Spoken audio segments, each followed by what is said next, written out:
Já falamos sobre a timeline dos jogos de Zelda e estamos contando as histórias dos jogos, fazendo uma visão bem aprofundada na lore. Mas Zelda tem 2 multiversos. O multiverso dos jogos, canônicos entre si, e o multiverso dos mangás, também canônicos entre si. Não se comunicam, mas são universos oficiais da Nintendo. O primeiro desenvolvido exclusivamente pela Nintendo nos jogos, o segundo autorizado pela Nintendo e oferecido à dupla de mangakás Akira Himekawa, que são 2 mangakás.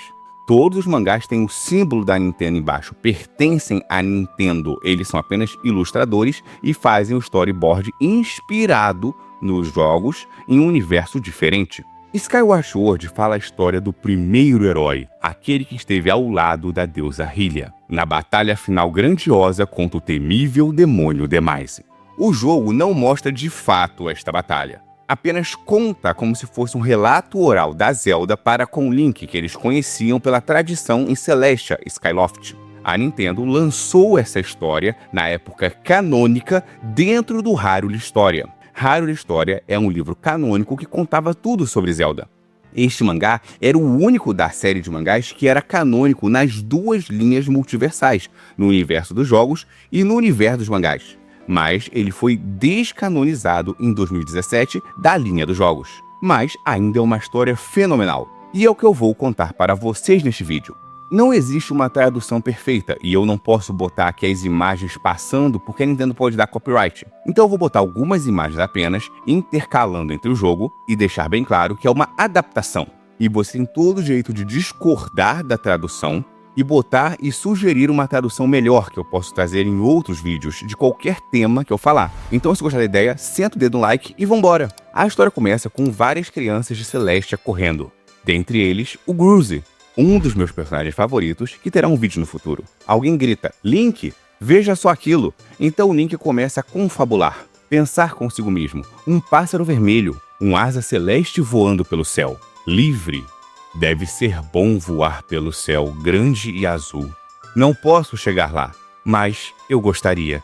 Porque eu me sinto assim quando olho para aquele pássaro. Mas, muito abaixo de Celestia, existia um lugar onde pessoas costumavam viver. Na época, que este lugar ainda era chamado de a Terra de Hylia, uma era sombria que estava se formando, envolta em medo, terror e traição.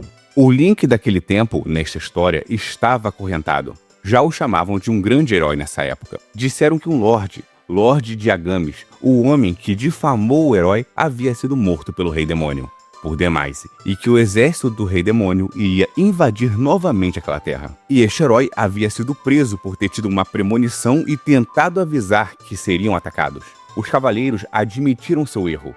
Disseram que a premonição do herói estava correta. Devolveram a ele a sua espada e as suas vestes, e que ele era o único que poderia impedir o Rei Demônio novamente e proteger Hylia. Então, este primeiro herói retornou ao combate. Ele estava em um grande castelo, o Castelo do Exército dos Homens, ou o Exército dos Hylianos, que lutariam ao lado dos Gorons e dos outros povos contra o exército sombrio de Demise. A deusa se aproxima, carregada por um asa celeste. Os guerreiros humanos acham que é um dos demônios de Demise e atacam. Os homens logo se curvam à deusa guardiã Hylia, protetora da Triforce. Os humanos iriam lutar por si só, mas a deusa buscava o herói. Todos os humanos temeram a besta alada, menos o Link daquele tempo. E por ser valoroso e voluntariar-se a montar na besta alada, a deusa o viu como um herói forte. Ele disse que era um cavaleiro daquela terra. E os humanos poderiam parecer pequenos aos olhos dos deuses, mas ainda havia aqueles entre eles que tinham coragem de lutar. A deusa Hylia presenteia a ele a Master Sword já completa, e ela explica que a Master Sword foi criada pelos deuses e forjada pelos deuses, podendo só ser usada pelos deuses. Para que os humanos, o herói, pudesse usá-la, ela deveria ser reforjada em mãos humanas, que é o que acontecerá no jogo inteiro de Skyward Sword. Então, naquele momento, a deusa permite que um mortal empunhe a Master Sword completa, ainda que tenha sido forjada pelos deuses. E os homens a estraçalham para que ela possa ser usada pelo menos desta vez. A Hylia foi enfrentar Demise e tentava desesperadamente conter o seu poder, e mostra a imagem dela lutando com magia. Demise diz que desta vez ele reinará sobre tudo, assim que o legado dos deuses, a Triforce, for dele.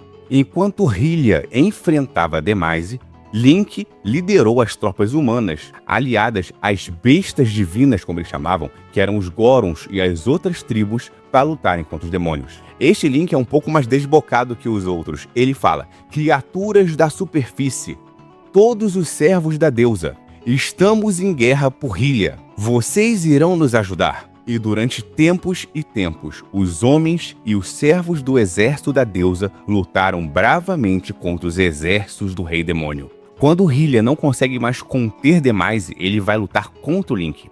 Link o enfrenta e é derrotado. Nos momentos finais, antes de morrer, um dos Asas Celestes chega para ajudar o Link, e eles lutam em conjunto contra Demise. Neste momento, a Master Sword começa a brilhar pelo poder dos 3 dragões sagrados, que a gente vai ter que despertar no jogo de Skyward Sword. O símbolo da Triforce brilha pela primeira vez na espada, e os 3 dragões do jogo dizem que o legado da deusa reside dentro da espada mestra, e o herói representa a espada perante a deusa. Ele enfrenta Demise e consegue expulsá-lo e afastá-lo. Quando a criatura é enfraquecida, eles conseguem selá-lo. A energia inteira da espada se desfaz, pois não era o momento ainda dos humanos conseguirem empunhá-la, e ela se torna a espada deusa. Ela perde toda a magia que ela tinha como Master Sword, e ela sobe Skyloft aos céus. A deusa faz isso para protegê-los. O herói, extremamente ferido após o combate, se deita para morrer, desejando que o povo da deusa prospere nos céus, pois ele não foi capaz de matar o demônio. O demônio enfraquecido enfrenta Hylia, tentando encontrar a Triforce. E a deusa fala que a Triforce está em um local que ele jamais alcançará, um lugar sagrado que o mal nunca voltará. Sim, em Celestia, no Skyloft, esse era o objetivo da deusa, elevar a Master Sword para longe. A deusa usa os poderes que saíram da espada que sobraram para selar o demônio dentro da terra. Os poderes de Hylia se exaustam, mas ela ainda está viva, e ela encontra o herói. Ele morreu, e ela também não está bem. E neste momento ela abre mão de sua imortalidade, não para poder usar a Triforce, não, para protegê-la, para que ela pudesse retornar mais uma vez quando Demise retornasse, pois ela precisaria do espírito do herói para ajudar a destruí-lo. Essa era a ideia original, porque fica meio esquisito ela abrir mão da imortalidade só para depois poder usar a Triforce, porque a Triforce não funciona com deuses, que essa é a situação canônica atual depois da enciclopédia de Hyrule. Neste momento, neste mangá, ela abre mão da imortalidade para que tanto ela quanto o herói escolhido pudessem reencarnar e juntos matar o demônio, que naquela vez eles não foram capazes de matar. Isso que era a base da história. Mas lembre-se, isto não é mais canônico.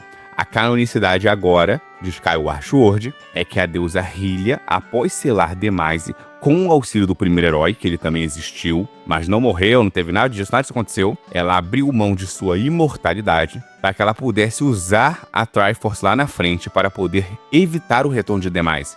Muita gente pergunta, por que ela não pediu para o primeiro herói fazer o desejo? Talvez ele tenha morrido, talvez ele não tivesse o coração puro o suficiente. Pois no mangá ele não tem, esse Link não tem o coração puro. Ele é bem malvado, então isso explicaria. Mas, enfim, este é o resumo do único mangá que teoricamente já foi canônico, mas não é mais. Se você gostou desse vídeo e acha legal a história dos mangás, posso contar o próximo da timeline, o de Minish Cap.